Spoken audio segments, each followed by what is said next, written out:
Assalamualaikum warahmatullahi wabarakatuh. Saya Rizky Anggraini dari kelas 1 PAIB, izin mengumpulkan UAS mata kuliah Sejarah Kebudayaan Islam dan Lokal, yaitu tentang sejarah Islam di Kabupaten Banyumas. Berikut pemaparannya. Agama memiliki dua dimensi sekaligus, yaitu teologis dan historis. Sebagai teologi, agama terutama yang bersifat samawi merupakan wahyu Tuhan yang kebenarannya bersifat mutlak dan absolut. Sementara agama dalam dimensi historis berada di dalam ruang sosial, budaya, dan lingkungan yang berkembang secara dinamis yang kemudian berinteraksi dengan agama dan membentuk entitas baru yang bersifat kompromistis. Dalam konteks kebudayaan, masyarakat Jawa dibagi menjadi dua, yaitu penduduk pesisir dan pedalaman. Pada masyarakat pesisir, terutama utara yang aktivitasnya berhubungan dengan perdagangan dan nelayan, memiliki pengaruh yang kuat dari Islam. Sementara di daerah-daerah pedalaman yang bercorak kejawen berpusat pada kota-kota kerajaan. Secara sosial, masyarakat Jawa terbagi menjadi tiga, yaitu wong cilik yang umumnya berprofesi sebagai petani dan kelompok berpendapatan rendah. Yang kedua, kaum priayi yang terdiri dari pegawai dan kaum intelektual. Kemudian yang ketiga adalah kelompok ningrat yang memiliki prestise yang tinggi. Dialek yang biasa disebut dengan ngapak menjadi ciri khas Banyumas dalam konstelasi kebudayaan Jawa. Egalitarianisme sebagai corak kehidupan sosial wong cilik dominan dalam kultur masyarakat JTBS. Begitu halnya terkait dengan orientasi kebudayaan yang mengarah pada populisme. Secara historis, sejarah masyarakat JTBS terbentuk dari zaman prakolonial atau masa kerajaan Jawa. Majapahit merupakan salah satu kerajaan sentral yang memberikan pengaruh secara luas terhadap masyarakat Jawa termasuk JTBS, di mana agama rakyat mengikuti agama rajanya. Banyumas yang semula bagian dari Kesultanan Pajang mengikuti perubahan dan beralih menjadi di bawah kekuasaan kerajaan Islam Mataram yang dipimpin oleh Panembahan Senopati atau Raden Sutawijaya. Banyumas dipimpin pertama kali pada tahun 1582 oleh Kiai Raden Adipati Warga II. Corak Islam pada masa itu adalah Islam Kejawen, di mana corak Islam Kejawen ini sudah tersebar ke seluruh wilayah kekuasaan Mataram, termasuk Banyumas. Secara tradisi, Islam model ini sangat cocok dengan karakter masyarakat Banyumas yang masih terpengaruh secara kuat oleh tradisi Hindu-Buddha dan tradisi agama-agama lokalnya. Islam Kejawen merupakan bentuk pertemuan antara Islam dan Hindu dan budaya Jawa melalui pendekatan sofistik. Implikasi teknisnya adalah pada masa awal Islam Kejawen ala Mataram tidak merubah praktik-praktik keagamaan secara mendasar. Kehidupan sosial politik. Pembahasan mengenai Banyumas sebelum Islam tidak bisa dipisahkan dari sejarah dua kerajaan besar yang menguasai bumi Jawa, yaitu Majapahit dan Pajajaran. Dalam Babad Wirasaba diceritakan wilayah Kadipaten Wirasaba I itu merupakan bagian dari wilayah kerajaan Majapahit II, tepatnya pada masa pemerintahan Prabu Kertabumi Brawijaya V. Di bawah pimpinan Adipati Wirahudaya, Kadipaten Wirasaba I merupakan kadipaten yang tentram dan makmur. Dalam Babad Pasir Luhur, napak tilas Banyumas bisa dilacak pada zaman kerajaan Pakuan Parahyangan Pajajaran di Jawa Barat bagian timur. Dari keempat putra Sri Prabu Linggawastu, sosok Raden Hari Banyak Cakra atau Lutung Kasarong atau Kamandaka menjadi identitas penting sebagai alat penghubung silsilah Kadipaten Pasir Luhur dengan kerajaan Pajajaran. Meskipun Pasir Luhur masih dipimpin oleh keturunan Banyak Cakra, yaitu Adipati Banyak Belanak dan Banyak Tole, namun Pajajaran tidak lagi menjadi penguasa atas Pasir Luhur, melainkan kerajaan Demak Islam. Secara sosial politis, Banyumas sebenarnya menjadi embrio lahirnya beberapa imperium besar yang pernah menjadi penguasa tanah Nusantara, khususnya Jawa. Tidak banyak peran yang dapat dimainkan oleh masyarakat Banyumas kala itu, selain menjalankan kebijakan dari pemerintah pusat. Selain itu, kondisi geografis wilayah Banyumas yang terisolasi oleh pegunungan di sepanjang utara hingga selatan semakin menjadikan Banyumas ini tidak strategis untuk menjadi pusat kegiatan sosial politik. Padahal dari sisi potensi ekonomi yang bisa dihasilkan, Banyumas adalah daerah yang sangat subur sehingga mampu menghasilkan banyak produk pertanian dan perkebunan. Banyumas sebagai wilayah yang memiliki struktur sosial mandiri dan unik jika dibanding daerah lainnya. Strukturnya diantaranya adalah Cowak, Bloak, Dablungan, Ajiban, Dobos, Banyol, dan Dopok. Intensitas dialog dengan alam inilah yang kemudian membentuk watak masyarakat Banyumas itu lebih jujur, sederhana, apa adanya, dan dewasa dalam bersikap. Toko Bawor adalah representasi dan sekaligus filosofi hidup yang menggambarkan bagaimana adagium Adoh Ratu Cedak Watu tersebut mengakar dalam kehidupan sosial masyarakat Banyumas. Adapun karakter dari Bawor yang menjiwai perilaku sosial masyarakat Banyumas diantaranya adalah sabar dan menerima, berjiwa kesatria, cancudan, rajin dan cekatan, cablaka, lugas dan terbuka. Kehidupan ekonomi masyarakat dari sisi kondisi alam, seluruh daratan di Pulau Jawa dikenal dengan kesuburan tanah dan curah hujannya yang tinggi. Faktor alam inilah yang kemudian membuat masyarakat di Pulau Jawa mampu mengembangkan budidaya pertanian lahan basah dengan ekspedisi hasil pertanian yang unik antara satu daerah dengan daerah yang lain. Pada masa pra-Islam dan kolonialisme Eropa masuk ke Pulau Jawa, masyarakat hanya bertumbuh pada sungai-sungai sebagai sarana penghubung antara masyarakat satu dengan masyarakat yang lain. Bahkan jauh pendeknya aliran sungai di Pulau Jawa ini turut membentuk mata rantai kekuasaan yang ada kala itu.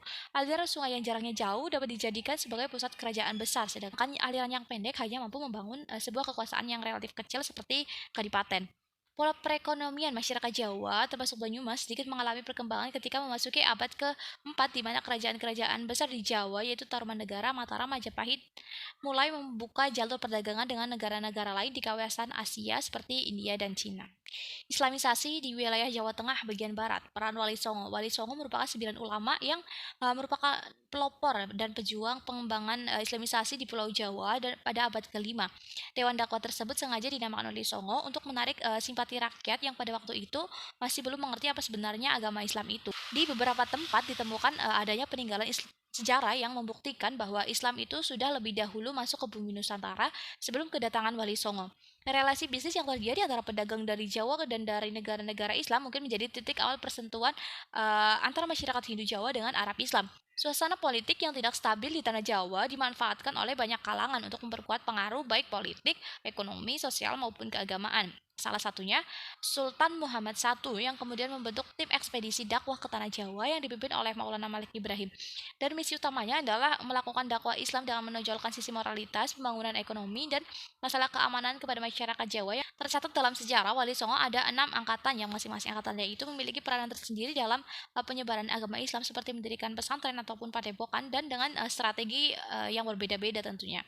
Dalam konteks penyebaran Islam bisa dipastikan bahwa tidak ada wilayah Jawa yang belum tersentuh oleh ajaran Islam melalui kiprah Dewan Wali Songo. Peran wali dan ulama lokal. Selain dari Wali Songo, dalam penyebaran Islam di tanah Jawa, terutama di Banyumas ini, ada peranan wali dan ulama lokal yang turut serta. Di antaranya ada Syekh Makdum Wali dan Raden Banyak Belanak atau Panembahan Senopati. Sejarah gelar Pangeran Senopati Mangkubumi di Kadipaten Pasir Luhur sangat erat hubungannya dengan sejarah Kesultanan Demak. Asal mula gelar Pangeran Senopati Mangkubumi ialah pemberian dari Sultan Demak kepada Raden Banyak Belanak di Kadipaten Pasir Luhur yang bersedia memeluk agama Islam dan membantu menyebarkan Islam di wilayah Pasir Luhur.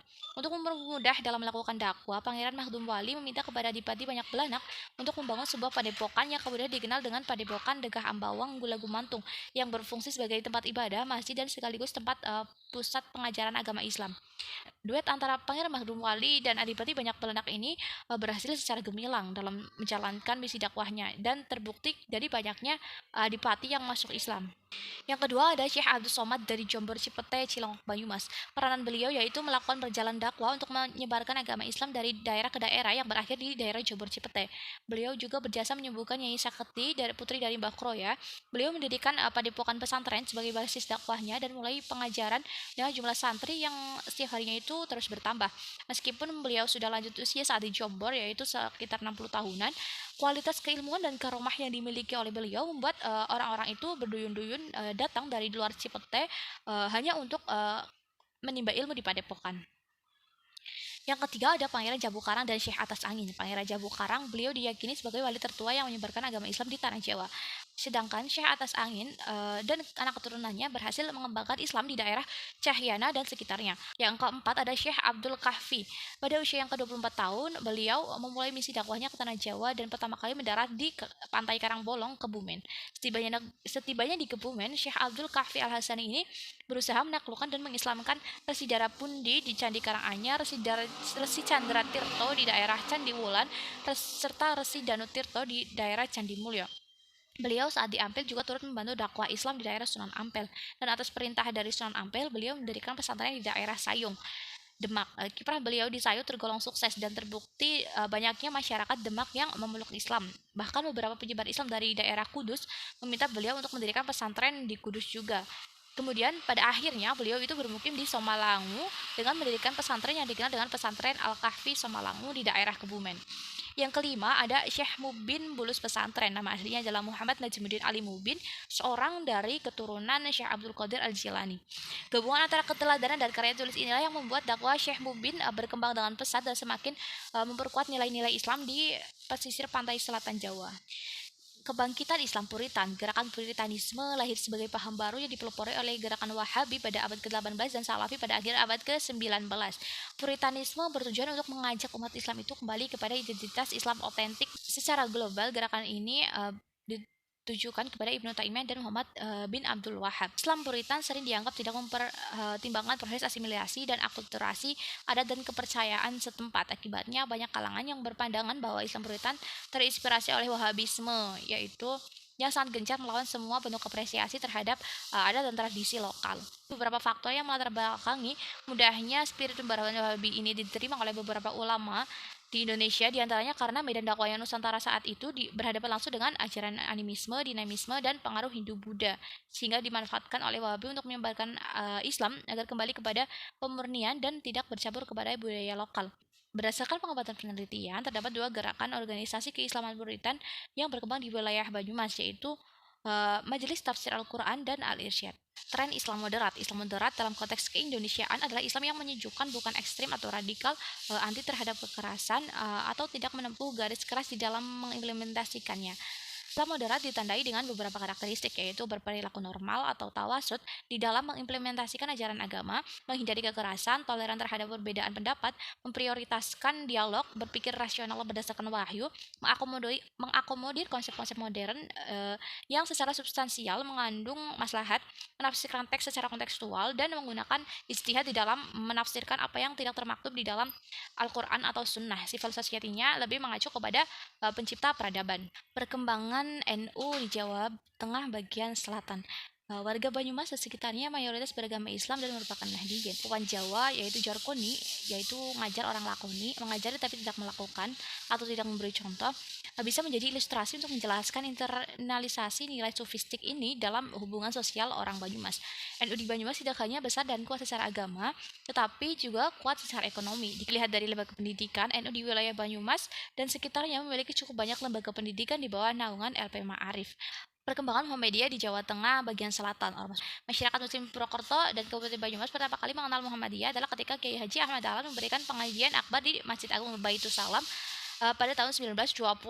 Peresmian cabang menandakan lahirnya Muhammadiyah di Banyumas pada tahun 1953. Purwokerto pernah menjadi tempat dilaksanakannya Muktamar Muhammadiyah ke-32. Cabang dan ranting Muhammadiyah di Purwokerto dan Banyumas ini seiring berjalannya waktu juga menunjukkan perkembangan yang signifikan, termasuk di dalamnya adalah amal usaha dimiliki mulai dari sekolah, rumah sakit, pondok pesantren, hingga perguruan tinggi dan beberapa panti asuhan. Tren Islam liberal.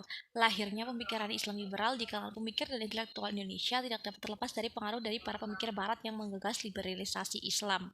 Barton menggariskan prinsip dasar yang dipegang oleh kelompok Islam liberal, yaitu pentingnya kontekstualisasi ijtihad, komitmen terhadap rasionalitas dan pembaharuan agama, penerimaan terhadap pluralisme sosial dan agama-agama, pemisahan agama dan parpol, dan kedudukan negara yang non-sektarian. Agar ajaran Islam dapat bersifat sahih likulli zaman wal makan, artinya dapat diperlukan kajian yang bersifat komprehensif. Dalam kaitan inilah kemudian Muhammad Arqon menekankan pentingnya penggunaan metode keilmuan sosial kontemporer, khususnya metode linguistik. Golongan Islam ini tidak menzahirkan diri mereka sebagai orang yang menolak agama, tetapi berselindung di balik gagasan mengkaji semula agama, mentafsir semula Al-Quran, menilai semua syariat dan hukum-hukum fikih. Mereka menolak segala tafsiran yang dianggap lama dan kolot. Hendaklah disesuaikan kepada realitas semasa, sekalipun terpaksa menafikan hukum-hukum dan peraturan yang sudah ada nas-nas syara'nya. Islamisasi periode akhir. Sejak Islamisasi mulai berlangsung pada awal abad ke-14 hingga awal abad ke-19, terjadi apa yang disebut sejarawan MC Request sebagai sintesa mistik antara tradisi spiritualisme Jawa dengan Islam. Periode selanjutnya ditandai dengan meningkatnya polarisasi masyarakat Jawa. Perkembangan ini tak lepas dari dinamika Islam di tingkat internasional, khususnya di Arabia yang mempengaruhi proses Islamisasi dan santrinisasi Nusantara, termasuk di Jawa. Sifat kebudayaan yang terbuka mengakibatkan terjadinya keterpaduan nilai-nilai budaya dan Islam. Pertama, secara alamiah, yaitu sifat dari budaya itu yang hakikatnya terbuka untuk menerima unsur-unsur budaya lain. Yang kedua, yaitu sikap toleransi para wali songo dalam menyampaikan ajaran Islam di tengah masyarakat Jawa yang telah memiliki keyakinan pra-Islam yang kental. Peran ulama. Banyak para ulama atau kiai-kiai yang berperan penting dalam penyebaran tarekat yang ada di Banyumas, di mana tarekat merupakan tradisi Islam lokal yang mengakar kuat di Banyumas. Secara umum dan khususnya Sokaraja, para mursyid tarekat menyebarkan ajaran agamanya, yaitu para kiai yang terkemuka dan dengan keilmuan yang mumpuni. Di antaranya beberapa tarekat yang berkembang di Banyumas, yaitu Syataria oleh Syekh Abdul Muhyi, tarekat Akmaliyah, yaitu tarekat lokal asli Banyumas yang kental dengan ajaran Wahdatul Wujud dan sinkretisme Jawa.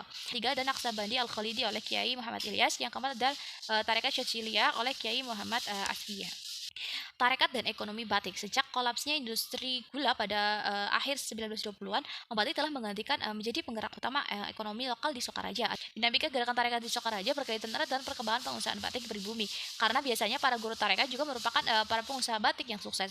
Islamisasi dan rasionalisasi status. Pandangan Gers tentang Islam Jawa berangkat dari asumsi bahwa hanya reformasi agamalah yang mempunyai potensi untuk mengembangkan sikap rasionalitas instrumental bagi bekerjanya instruksi pasar dan birokrasi. Kelompok berorientasi pasar dianggap lebih rasional daripada kelompok status dalam mengeksplorasi kesempatan yang disediakan oleh berkembangnya ekonomi pasar. Pendekatan ulama melalui gerakan pembaharu diantaranya NU dan Muhammadiyah, melalui gerakan dakwah pesantren yang mampu mengayomi setiap kelompok dan mengapresiasi perbedaan kultur di masyarakat. Karena bagaimanapun kegiatan dakwah yang berhasil adalah yang selalu mempertimbangkan sisi kultural sekaligus multikultural di dalam masyarakat. Ulama dipandang mempunyai kelebihan luar biasa yang membuat kepemimpinannya diakui secara umum. Tokoh agama merupakan sekelompok tertentu dalam masyarakat yang berbeda dengan kebanyakan orang, tetapi menjadi elemen yang sangat penting di masyarakat dan mendefinisikan serta menyatakan persetujuan bersama yang memberi rasa legitimasi dan prinsip-prinsip dasar bagi penyelenggara dan kelangsungan hidup masyarakatnya. Sekian, terima kasih. Wassalamualaikum warahmatullahi wabarakatuh.